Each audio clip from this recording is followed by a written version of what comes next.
Texans players on the hot seat after the draft. Some, probably not. Some, definitely so. Let's get into it. Let's go inside the locker room. Yeah. Yeah. It's the locker room on YouTube. You know what it is. Let's get it. Do it live. Hey. Locker room. Yeah, we in the locker room. Texas talk. Yeah, you know what we about to do. Localize every angle's what we really do. We the source. We the pulse of the city too. Landlocked. Got the game in the headlock. Localize every time. Can't stop. All right, the draft is over and the roster is kind of shaping up. It is the locker room, number one source for Texans digital content. You can see me, hear me here throughout the season, really throughout the year, the 100% throughout the year, Monday through Friday, 10:30 stream, videos throughout the day. We did a little Jaden Higgins video, get to know him. We'll get to know the prospects throughout the week. SNL always live and popping. At 4, shout out to everyone that showed up to the party. Let's just get right into this. So the draft is concluded, and the question is, who are the guys that are on the hot seat? Who on this Texans roster is impacted the most by the players that were selected? And what exactly should happen? There's a couple of names that are being mentioned. There's a couple of players that are being mentioned that I don't necessarily think are on any hot seat, but there are a couple of guys, and I think you can handle these situations accordingly, and I think you can handle these situations differently if you are Nick Caserio and if you are D'Amico Ryans. And this is a really early look. Training camp's not starting for a few more months, but these are the guys that I feel. And let me know if I miss any of them. But these are the guys that are impacted the most by the draft. We'll start with number 1, John Mechie. John Mechie is impacted more than anyone. And we knew wide receiver was an incredibly high need heading into the draft. And it's the thing that they addressed the most heavily. I think part of that was as a result of opportunity, the opportunity that presented itself. And also they knew it. They knew that they needed more wide receivers. And John Mechie is heading into the final year of his rookie contract. And it's safe to say that John Mechie is not and should not, I'll say that, should not be in the long-term plans of what the Texans got going forward. He doesn't fit in to what they got going. He doesn't fit in based on the players they've brought in. Even before the draft, they'd brought in players better than John Mechie. And much like Kenyon Green, and I know John Mechie got off to a rough start in year 1, much like Kenyon Green, it might be time to help John Mechie find his ideal situation. Because if you're going to turn around your career, why not get a head start, and why not go somewhere where someone's excited about having you and maybe there's a better opportunity to make the team? Because I don't know that John Mechie makes this team. I don't know that he has any chance in hell of making this team. Last year, he had to scratch and claw to make the squad, and he made it. And then we saw, and it was similar-ish to year 2. There were a few extra flashes, but it was similar-ish to what we saw in year 2. And I've talked to John Mechie about this the couple times I've interviewed him on the air. He wants to start being looked at as a football player. The feel-good story is great, but he wants to be looked at as a football player and someone who can contribute. And with this roster, with this wide receiver room, John Mechie was kind of a symbol before the offseason of why you didn't feel awesome about this wide receiver group at the end. And now as the wide receiver group has improved, I think John Mechie getting another opportunity somewhere might be just what he needs, and it might be just what they need. Maybe there's a offensive guard version of John Mechie somewhere. Maybe there's a running back version of John Mechie somewhere. Maybe there's a team looking to get younger at a certain position that the Texans need, and they would be willing to take on John Mechie's cheap contract. Change of scenery can be a good thing. What was it that Lovie Smith always said 100 times? Sometimes divorce is a good thing. I think in the case of John Mechie, it could be. You look at this wide receiver room right now. This is every wide receiver on the roster. We have 2, 4, 6, 8, 10, 12 if you count Tank Dell. 13 if you count Tank Dell. Not 12. First answer was right. 12 wide receivers if you count Tank Dell on this roster right now. You know Nico Collins is on the team. You know Christian Kirk is on the team. You know Higgins is on the team, and you know Knowles on the team. That's 4 wide receivers right there. You gave Watson a 2-year contract. D'Amico Ryans called him one of the most consistent players in the league. Quite frankly, I'm intrigued to see what he can do. So there's 5. Then you have Berrios, who can play special teams. That's the other thing. Mechie kind of limited when it comes to special teams. I know he had that one tackle that Frank Ross sniffed out against the Cowboys, but he's kind of limited special teams wise. These guys are not. And then you have Hutchinson, who's only on the 3rd year of his deal, who Nick Caserio has had a lot of really good things to say. And then you have Wayne, Jay Johnson, X Johnson, Tank Dell, and Mechie. So there's no space for John Mechie to make this team. There's just not. So I do think that John Mechie is a guy who a team might want to take a look at. And I think in the right situation, John Mechie might be able to figure some stuff out. Maybe a change of scenery, maybe a better opportunity. He's had opportunity here. He just hasn't taken advantage of it. So, yeah, I would say that John Mechie is the number 1 guy most impacted by this draft. And I think the solution is find him a place that works for him and try to see if you can get something back, someone in a similar situation, or maybe an asset, much like Kenyon Green. You got CJ Gardner-Johnson back for Kenyon Green because Philadelphia had to make financial decisions.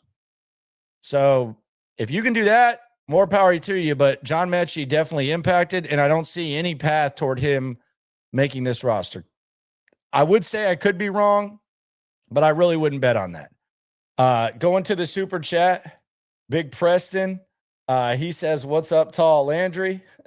Everyone's always surprised how tall I am when they see me. You ain't never hate. Swarm. What up, Preston? HDAV Traveler. Evening, Landry and friends. Evening, friends.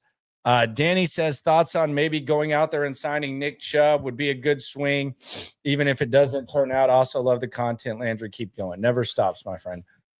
Nick Chubb's a very popular name right now. I just don't know how that works. So Joe Mixon is a workhorse, and I think you need backs to complement him. Nick Chubb's used to being a workhorse. Sometimes when guys aren't workhorses and they're used to just being guys that tote the rock for 20, 25 times, there's kind of value, not as much value there. And I don't know that bringing Nick Chubb onto the roster as long as you have Mixon is a good thing, but if Mixon gets banged up or gets hurt, then maybe it makes more sense.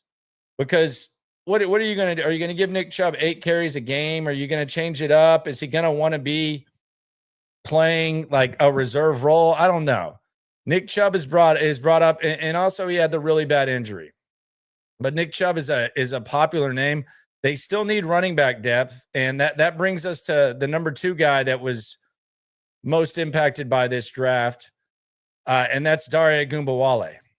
Dare Ogunbowale, the guy that can't quit, the guy who's really valuable on special teams, the guy who, man, what an excellent job Dare Ogunbowale has done of getting the most of what God blessed him with. And I'm not even saying that in a bad way. I think that's part of the reason that they respect him so much is there have been more talented running backs and more gifted runners as far as like physical attributes that have come and gone in way shorter time than Dare Ogunbowale has been here.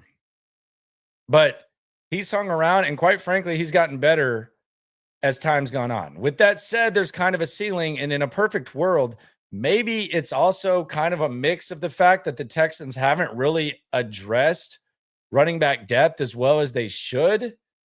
And maybe that's why Dare Ogunbowale is arguably your second best running back right now. And arguably your second best running back last season. And the one that they trusted the second most. But they did trade a 3rd-round pick for Woody Marks, who is apparently a guy who can catch the ball out of the backfield. And that's been kind of the Dare Ogunbowale, the de facto, quote, 3rd down back.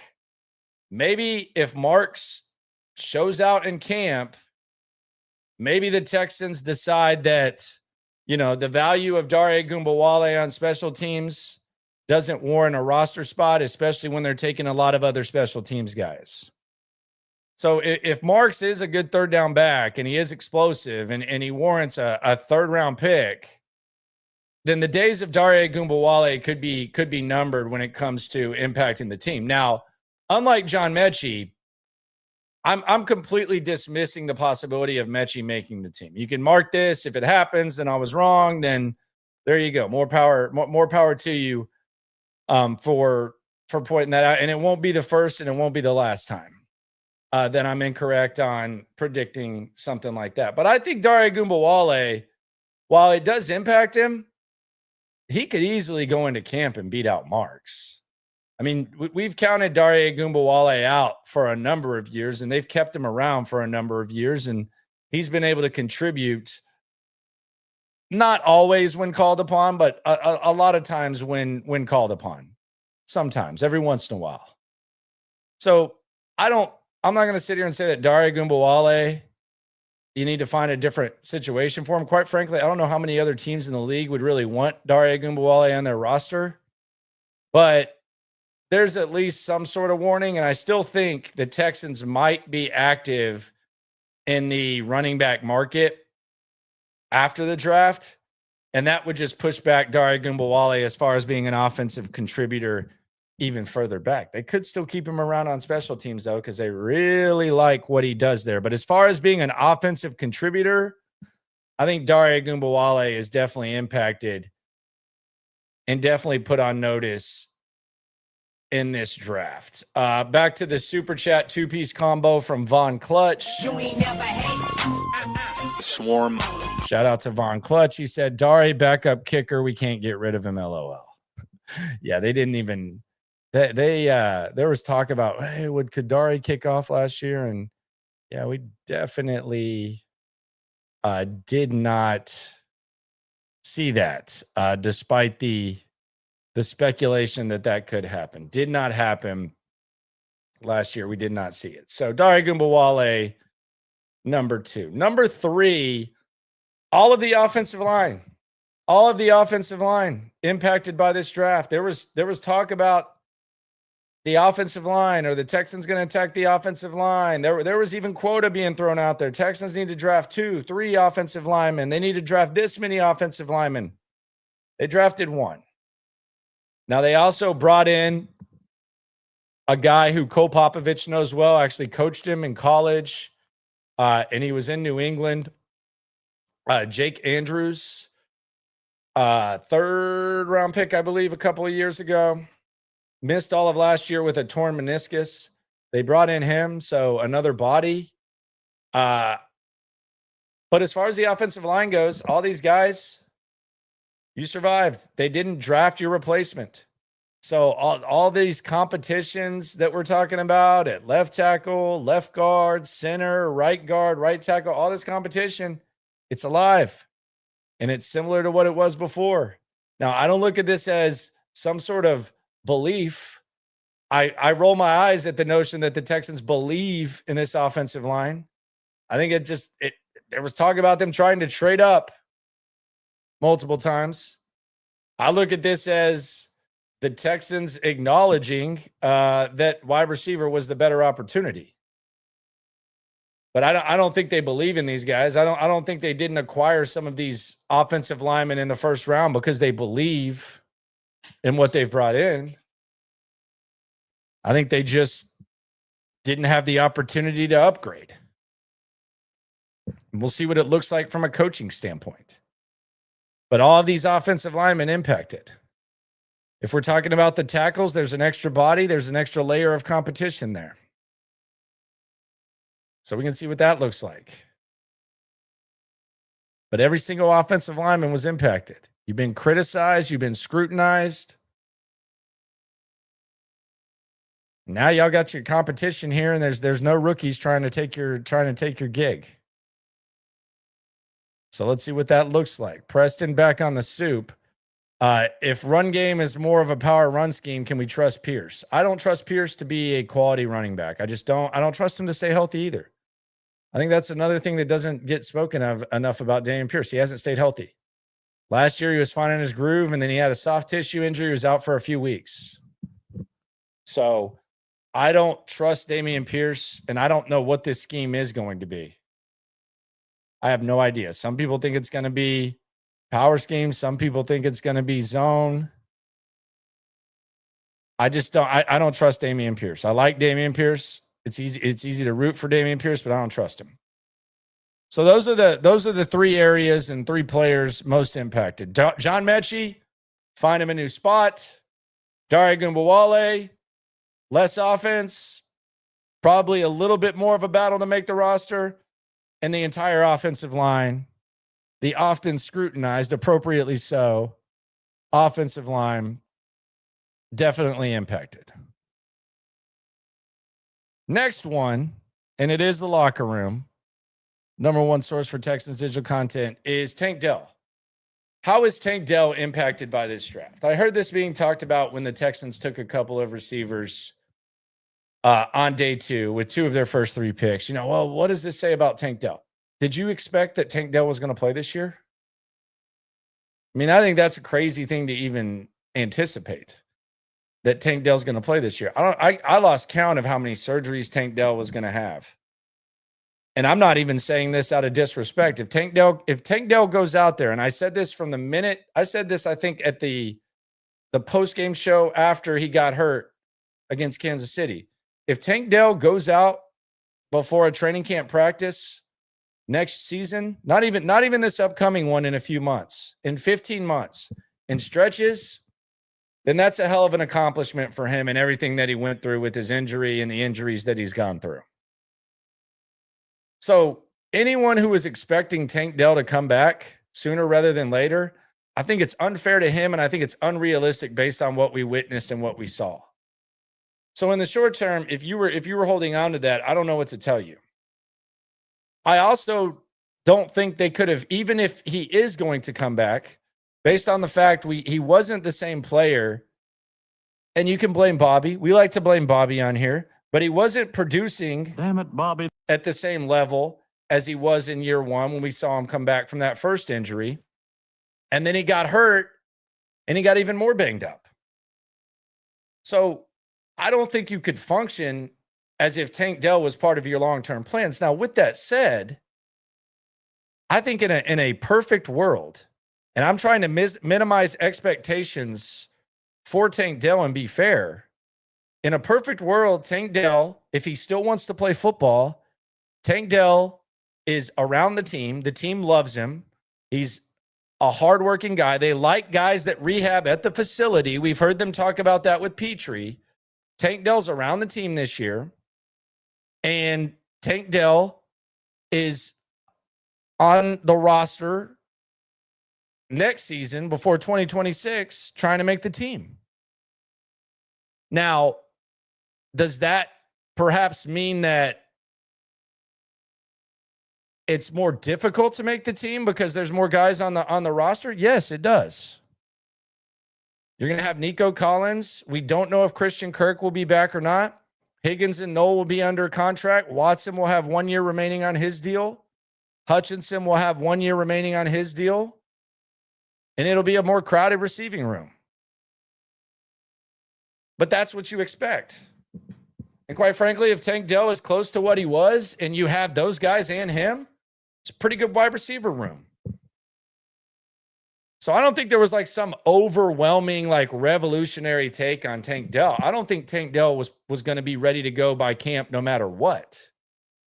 If you were holding on hope that was going to happen, then maybe this was an eye-opener for you.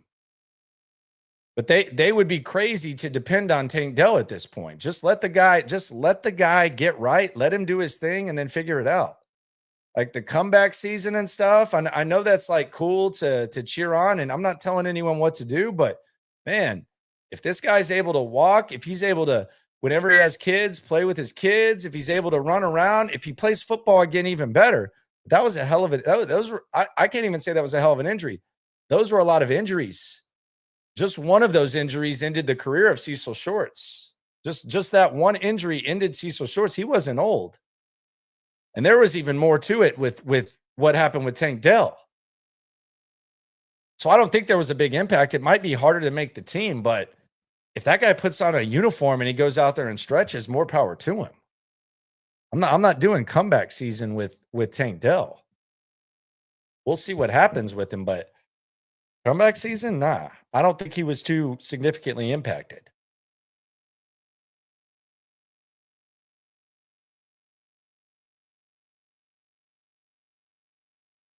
Because even when he does come back, what is he going to be? And what can you realistically expect him to be? It's tough. So, no, I don't think Tank Dell was significantly impacted. I think they did what they should do, which is function as if you don't know whether Tank's going to play again. But you don't cut him for it. You can keep him around, and he can, if year 4 comes around, he's still around the team, then more power to him. But it's not. He probably wasn't going to play next season, and now he's probably not going to play. So there you go. Dell needs a Boston Dynamics leg. I don't even know what that is, but that sounds very, very high tech. No idea. That kind of went over my head. Final person impacted, and this one's been mentioned a little bit too, because there were some people a little bit confused as to why the Texans drafted a quarterback. And I guess Nick Caserio just decided he wanted to go back to his roots, maybe, and kick the tires on backup quarterbacks. Maybe that's what he was thinking. But, and there's Aaron. Look at Aaron Wilson. We're going to try to hear from this quarterback in a sec. It's got it paused on Aaron. There's Reed. Well, let's try to get the quarterback's explanation of what the hell are you doing here? Hold on just a sec.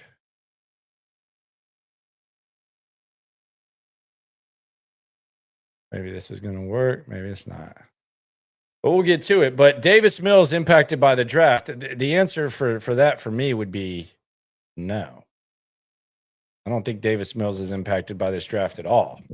He's still your backup quarterback, and I would still bet on him having a chance of being your backup quarterback in 2026. This was just a tire kick with extra picks. And maybe D'Amico Ryans remembered when Brock Purdy was discovered by the 49ers with the last pick of the draft. Maybe Nick Caserio remembered all the New England guys. Let's hear from this quarterback, though. I'm Matt, coming off an injury. Let's hear what this kid has to say. It looks like he's 8, by the way. Truly felt like a family walking in that building, meeting with everybody.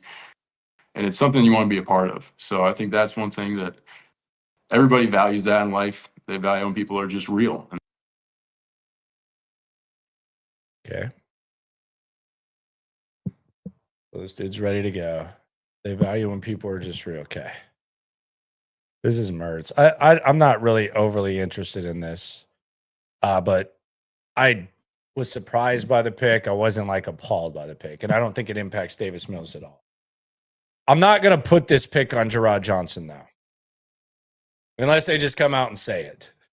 Because I don't think that's fair to associate that. I think working with Gerard Johnson is pretty common for a lot of these young quarterbacks. So I'm not going to call this the Gerard Johnson pick. But hey, draft a quarterback, churn the roster. That's cool. Ideally, there'd be a little bit better a body of work and optimism, but he just comes in there and probably going to start preseason game 4, and we'll see what he looks like. But Davis Mills, I don't see much of an impact at all. Your job is safe at the moment. So that would be the answer. The biggest impact, John Mechie. Don't see any way that he makes the team. Dare Ogunbowale, maybe less offense. Offensive line, y'all were knuckling up for the battle royale of, I don't want to call it misfits, but guys that there doesn't seem to be a lot of belief in. And then Tank Dell, according to plan, do what you were doing. And Davis Mills, no impact there. Someone says they should have taken Ewers. He sucks. Like, no, he's not good. So that would have been a wasted pick too. He's going to have a big problem in the NFL, Quinn Ewers. Big problem. He's been hurt every year he's played football since his junior year of high school. He missed a month and a half.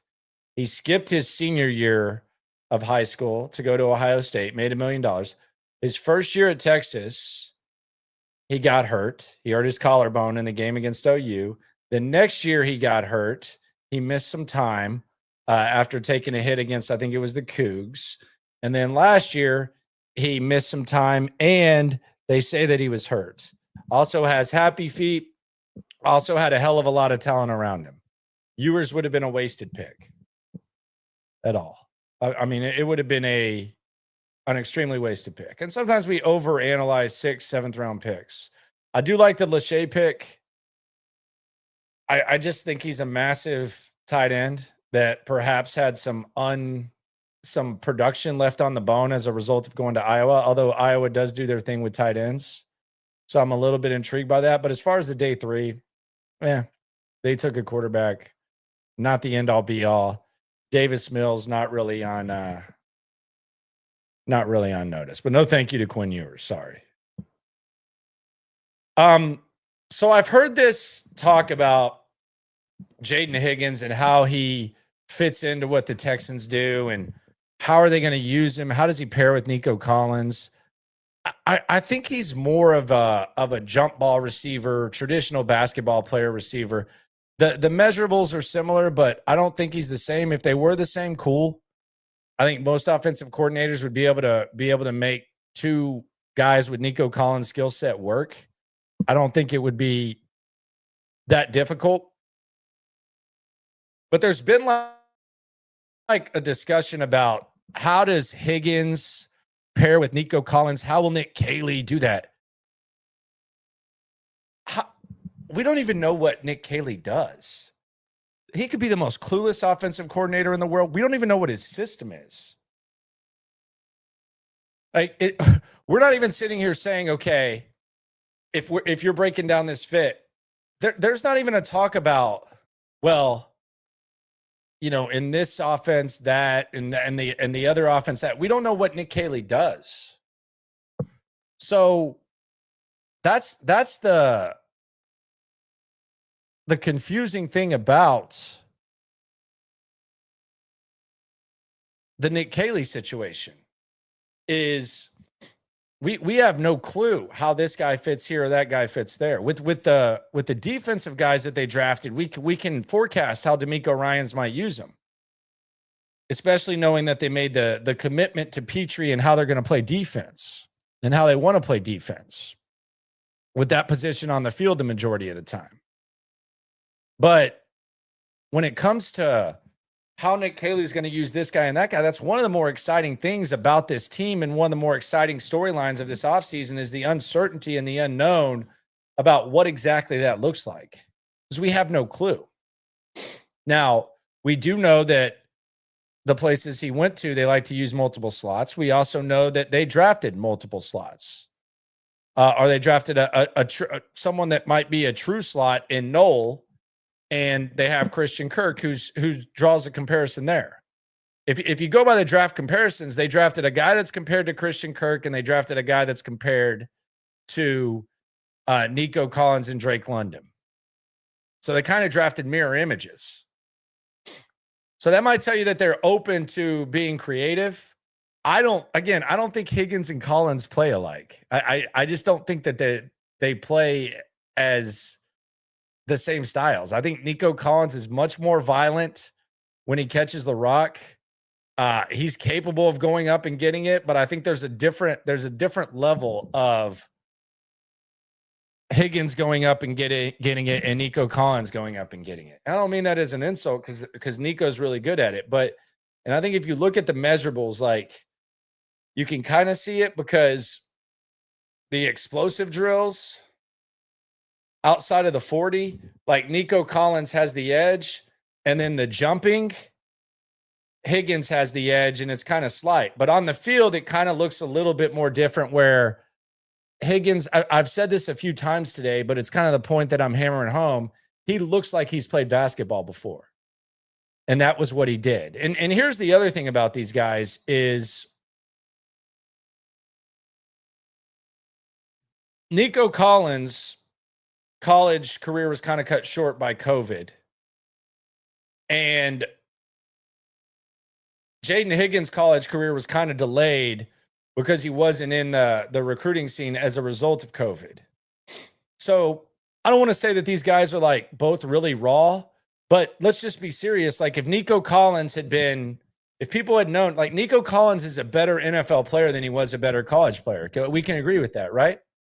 He wasn't bad at Michigan, but I mean, he's Pro Bowl caliber receiver, and he is better at the pro level than he was in college. I think we can agree with that. And in 2020, he didn't play. He opted out due to the COVID pandemic. So you only had a couple years of tape on Nico Collins.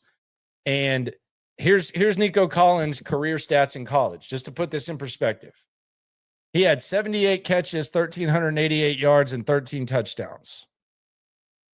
That's in 3 seasons. He didn't play a fourth.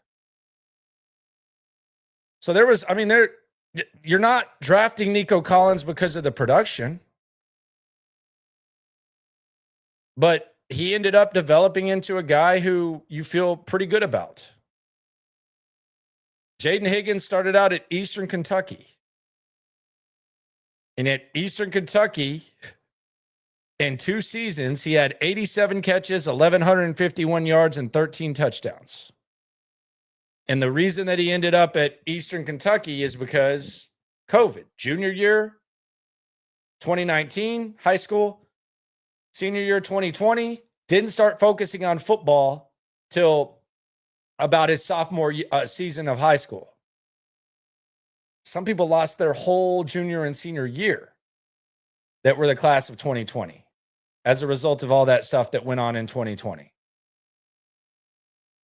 So he got on the scene late. And then he goes to Iowa State, produced at a good level for a couple of years, but kind of falls. So I think that's really kind of the similarity in that the production isn't really maxed out by these guys. Outside of like the measurables, the production isn't maxed out as much as it could be because of 2019 and 2020 in different phases of their life.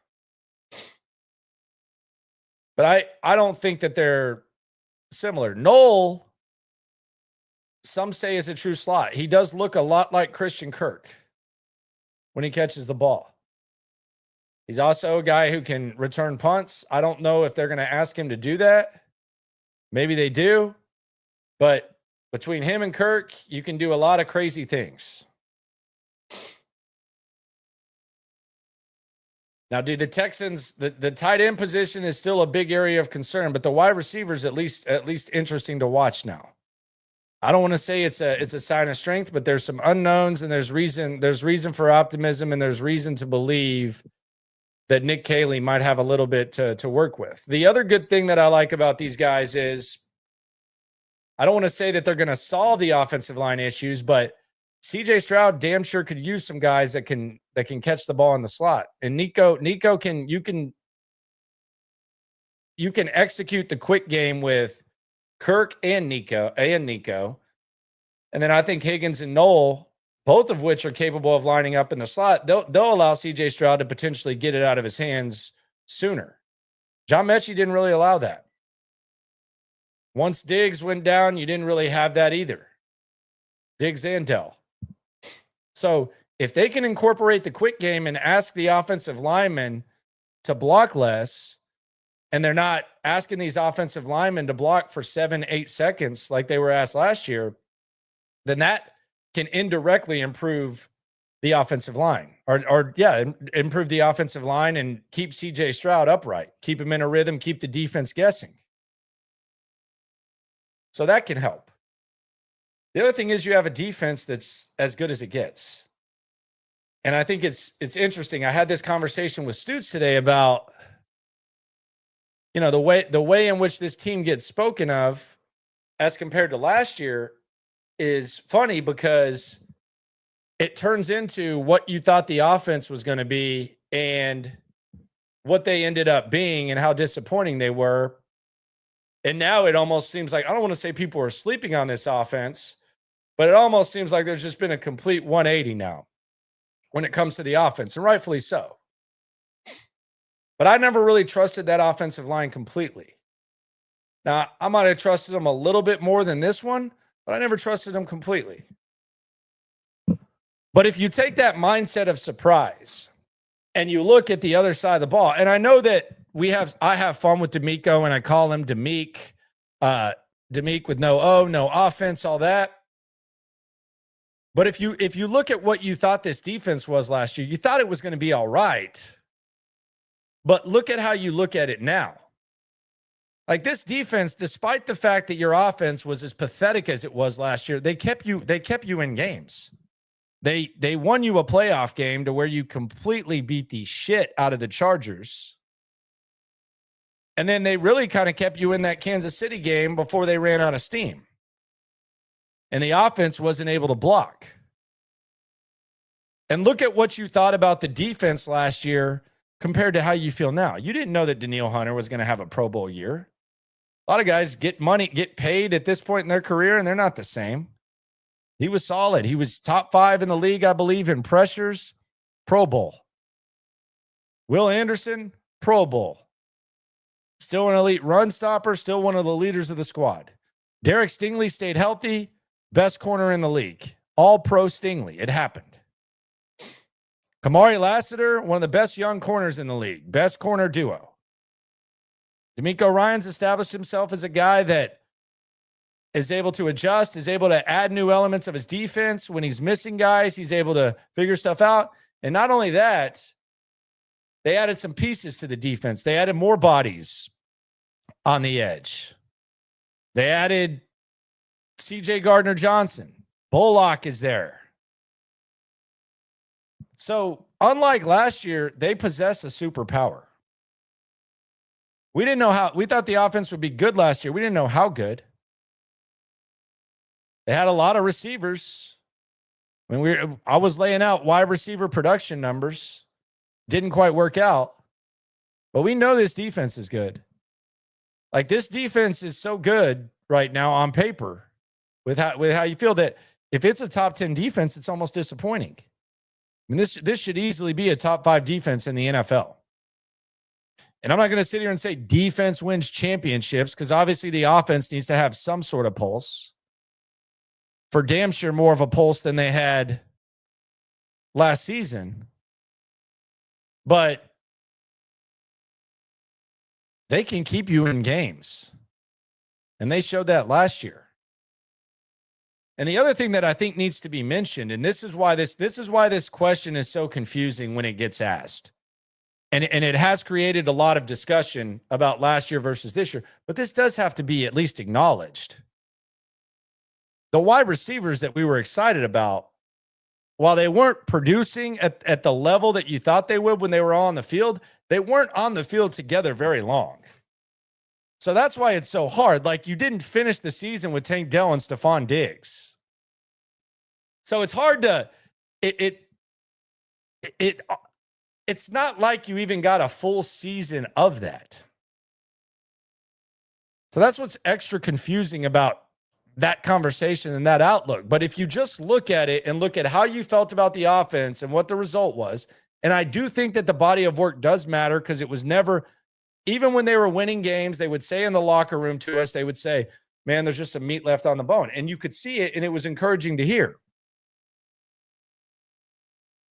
But as much as you felt about that offense, you felt good about the defense, and now you feel great about it. Can the offense match that energy? Can they at least close the gap to where they're coached better, to where they produce better? That's probably the hope. Or that's definitely the hope. But even if this offense is piss poor, they're going to be in football games because of that defense. And being better doesn't necessarily mean that you win more games. I think that's kind of a misnomer. And it sounds stupid when you say it out loud. But it doesn't necessarily mean that you win more games. Because the division can get better. There can be some bad luck. But when I say better, maybe they win 9 games and they're a wild card team. But when you have a superpower like that defense, you're more equipped to win in the postseason than you were 2 years ago when you won 10 games, than you were last year when you won 10 games. I think the division as a whole has gotten better. I think Jacksonville is kind of a dark horse team that we need to start looking at. That's not your typical 5-win team. They got a scary wide receiver duo. We'll see what happens with the quarterback and what they do on defense and what their coach is. I'm sure as hell have a lot more respect for that coach than what they got going on with the old Oilers in Tennessee.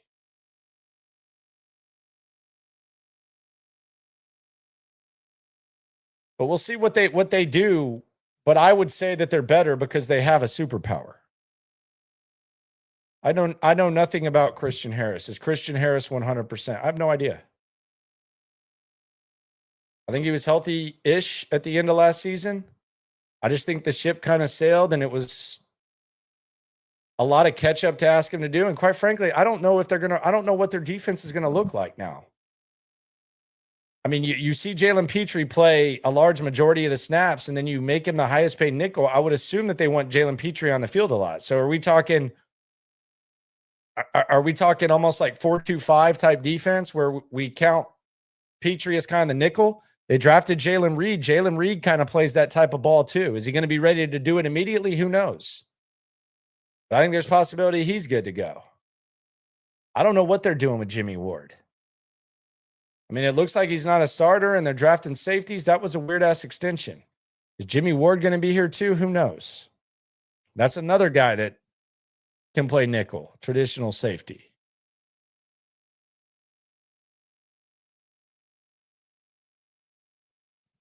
But that's the other question is what style of defense are they going to play? Is the Petrie role not just for Petrie anymore? Is that something that they're looking at and saying we're going to bring in more and more guys that can play that style of ball? Because there's clues that lead you to think that maybe the answer is yes there. But either way, you trust D'Amico when it comes to defense. He's a trusted guy when it comes to defense. People asking about this Andrews guy. I don't. He's just a guy. I mean, this is just why not bring him in and see what happens at camp?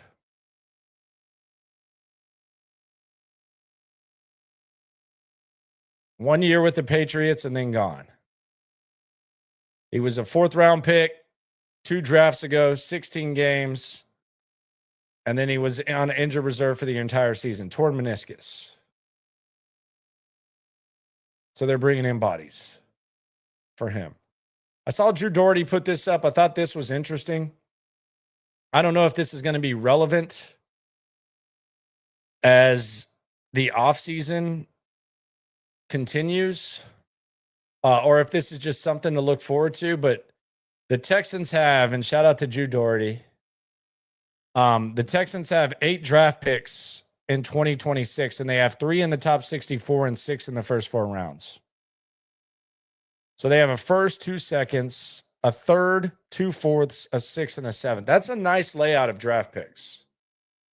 Assuming that old Nick Caserio decides not to go to the casino and F with that. That's a very nice layout for draft picks next year. Very nice. Now, people have asked, well, could the Texans trade? Could they maybe bring in a veteran offensive lineman? What does that look like?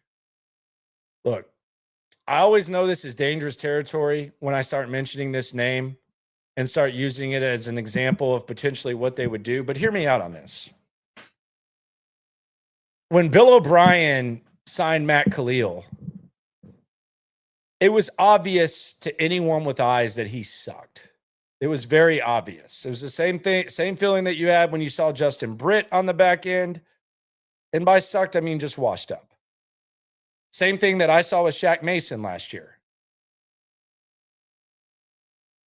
But when they bring these bodies in, they, just like Bill O'Brien at least just got a look at Matt Khalil, they probably want to at least get a look at these guys before they start panicking. Because they at least want to see how they look in practice, how they work together, etc. And when I talk about the guys that are potentially washed, I'm talking about the older guys. Trent Brown, is Trent Brown going to be in shape? Is he going to be good to go? Cam Robinson, what does he look like? Is he still got good ball ahead of him? Laken Tomlinson, what the hell does that look like? I mean, you have a lot of guys, a lot of these veterans that they're bringing in that you have a lot of question marks about. Then you have the young guys that they were excited about last year that now it almost just seems like they've been completely dismissed. What do they look like? Juice Scruggs, the hell is he going to do? What's he going to look like? Jared Patterson, Blake Fisher, throw Ursery into the mix. Titus Howard's still relatively young, and Nick Caserio likes to bring him up every 5 minutes. What does he look like? So you have a mix of some olds and some youngs on the offensive line. And I'm not sitting here saying they're going to pound the table, 100% belief of them, but you at least want to see what they look like at camp. These guys, does it look like you can squeeze one more year out of Laken Tomlinson or Trent Brown? Does Juice Scruggs look like a better player? Does Blake Fisher look like someone who can be a tackle? Does Cam Robinson look like someone that warrants the $15 million you gave him? They got to at least see it. They did sign the guys. I mean, it would be it's not like they inherited them. Like, they signed them. Now, if they hired a new coach and a new GM tomorrow, which we know they're not going to do, then maybe they want to blow it up and just try to upgrade it. But they did sign them. Like they gave Laken Tomlinson, Cam Robinson, they gave them contracts. They brought in Trent Brown on the 1-year contract. So they saw something. So they want to at least see what these guys got. It might be ugly. It might be an ugly experience. There is a strong possibility that this doesn't look awesome. But they at least got to see it. See what it looks like. And I think it would be in the best interest if the young guys look improved. That's the thing that's going to matter the most for the long term. You're not going to have one of the best offensive lines in the NFL.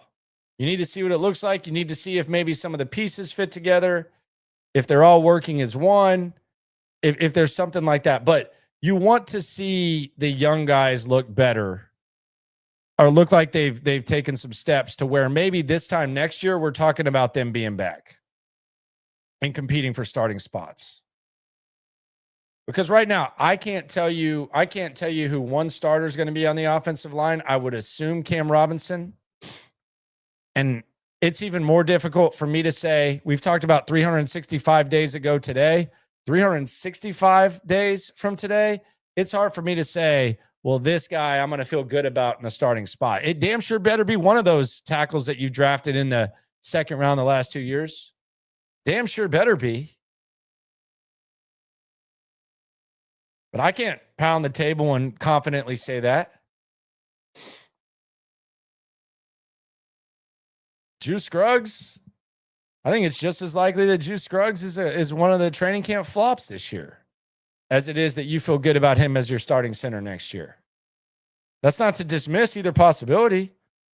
I'm just saying I feel about the same with either one. But they got to at least look at it. They made the decisions to bring these guys in. I know no one's excited about it. I know a lot of people wanted to attack that area in the draft. It didn't play out that way. They at least got to see it. They at least got to see it. It is the Locker Room, #1 source for Texans digital content. Reminder to like the damn video, subscribe, like, right along. SNL just completely popping. I'm so glad that me and Stutz decided to combine our coverage of the team in that form every day, Monday through Friday at 4:00, while still maintaining our individual brands and the channels that we've built for the last few years after being on the air as long as we were. So be sure to subscribe to that as well. I want to close this out by talking about CJ Stroud. And CJ Stroud is in an interesting situation heading into year 3. New system, new targets, new blockers in front of him, and a lot of pressure because this is the last year before he's eligible for the extension. The last time we heard from CJ said, there's blind trust and there's earned trust. Might not always see the vision that the front office has, but I basically said, I trust the process and we'll see how it goes. My question is, how do you think CJ Stroud feels after this draft? He's got to feel okay.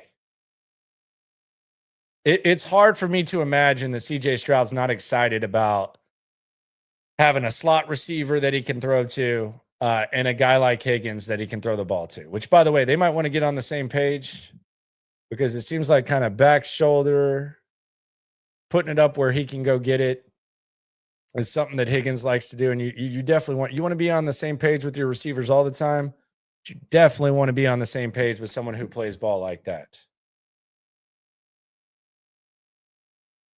But CJ is going to be interesting too, to see how he handles this with these new receivers.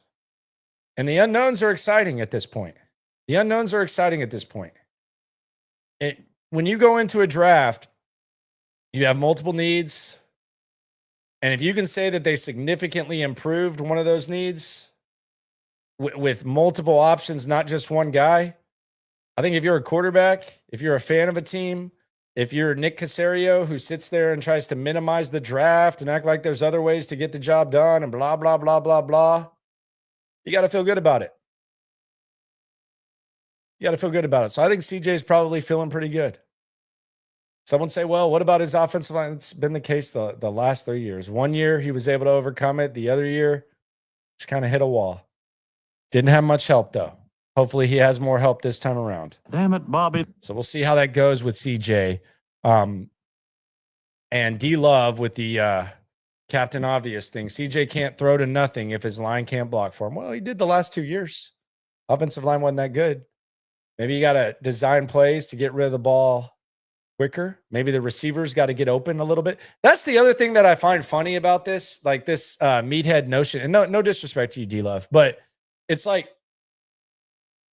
that wide receivers can get open and make it easier for quarterbacks to get rid of the ball. Like there almost seems to be like when this is said, there's like a notion that it doesn't matter who the wide receivers are. Like as if all wide receivers get open as easily as the others. Like there were times where John Mechie or Xavier Hutchinson weren't getting open. There were maybe times where they were open and he was getting sacked, so there is some give and take.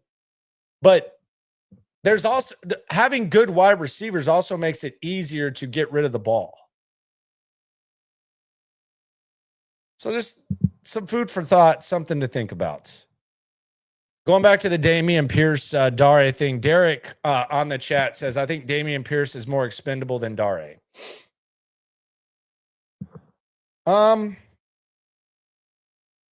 Yeah, they say that Dameon's a good kick returner. I don't know how much they value that.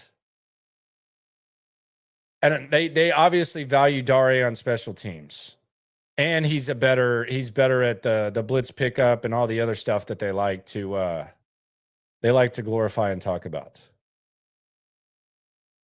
So yeah, Andrew D says, is our group better this year or last year when the Diggs trade happened? Wide receiver, I mean, you got to say last year because Tank Dell was coming off his first year, even though he had the injury.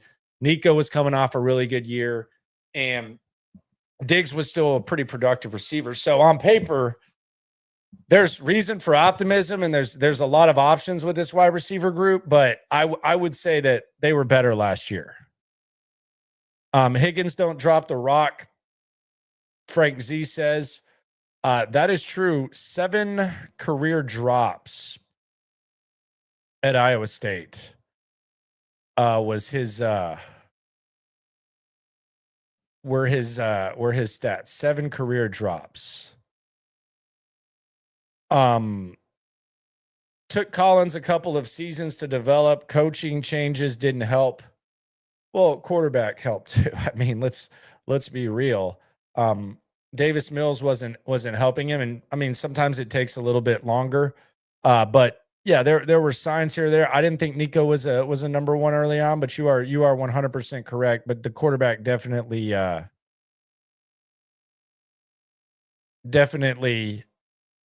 helped.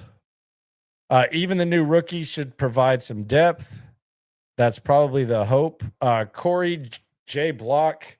I hope Harris can stay healthy. If the linebacker core stays healthy and on the field, we're good. But I'm concerned about having them all on the field. Talking Harris, Henry To'oTo'o, Aziz, Hansen. Yeah, I mean, D'Amico does a good job of overcoming that. But yeah, if Christian Harris can stay healthy and be on the field, I think that would be great. That was a guy that we were talking about last year as kind of one of the frequently mentioned breakout guys. Knuckles on the chat. That boy D'Amico finna have fun with them boys. If they got Giddens or Martinez, then undrafted free agent signed Woody, the draft would have been A-. I think B has been the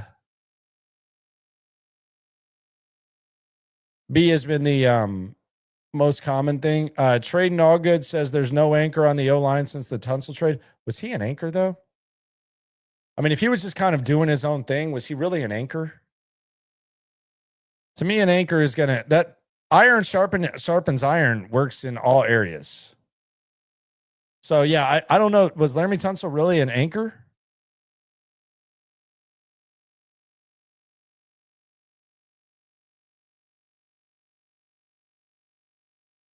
Who will wear number 1? Ward. I don't know which Ward you're talking about. You're talking about Jimmy Ward. Does Travis Hunter worry anyone? Yes, he's a very good receiver. He's a very, very good receiver, and they got some interesting things going on there in Jacksonville. They definitely got a little more attention, and they're lucky that Trevor Lawrence went down. They sucked. That's better than just lingering around where the Colts did. I don't know that Jimmy Ward's a big mystery, man. I'll try to do some digging and figure that out, but Jimmy Ward's a big mystery. I think it feels like he might be there. And that is an array of defensive backs, and quite frankly, I don't think we see him on the field as much. Maybe there's a little bit situational. I think Jimmy can still be a productive football player when healthy, but my God, that's a lot of injuries, that's a lot of wear and tear, and there are a lot of other guys on this team that are very, very, very, very, very capable of providing versatility at DB. So who knows? Someone says Laramie Tunsil sharpened his toenails. That is really, really harsh. And yeah, the Commanders do appear to be renting Laramie Tunsil. They are getting some young guys. That's where we're at. Appreciate sincerely everyone for rolling through. Couple hundred deep during the downtime is incredible. We were 450 live during SNL, so the content doesn't stop. You guys know that. There's no breaks. Hasn't stopped in 4 years here. No matter what else has gone on in life or professionally. And the main reason for that is because when it comes to this Texan stuff, we're all in it together. Did I miss anyone on the hot seat? Again, the 3 guys, the most impacted after the draft, John Mechie, Dare Ogunbowale, the offensive line, Tank Dell, and no impact, Davis Mills either. Tell me where I got it wrong. Be sure to subscribe. Be sure to like. Be sure to ride along, and be sure to always remember when it comes to this Texan stuff, we're all in it together. Hit it, Griffey. Every time, can't stop, won't stop. Yeah, we top 2 and we not too plugged in daily digital on YouTube. We got taste for days, opinions to give, we got takeaways. If it's up, then it's up, we number 1. You don't need to try your luck. Locker room, yeah, we in the locker room. Texas talk, yeah, you know what we about to do. Localize, every angle's what we really do. We the source, we the pulse of the city too.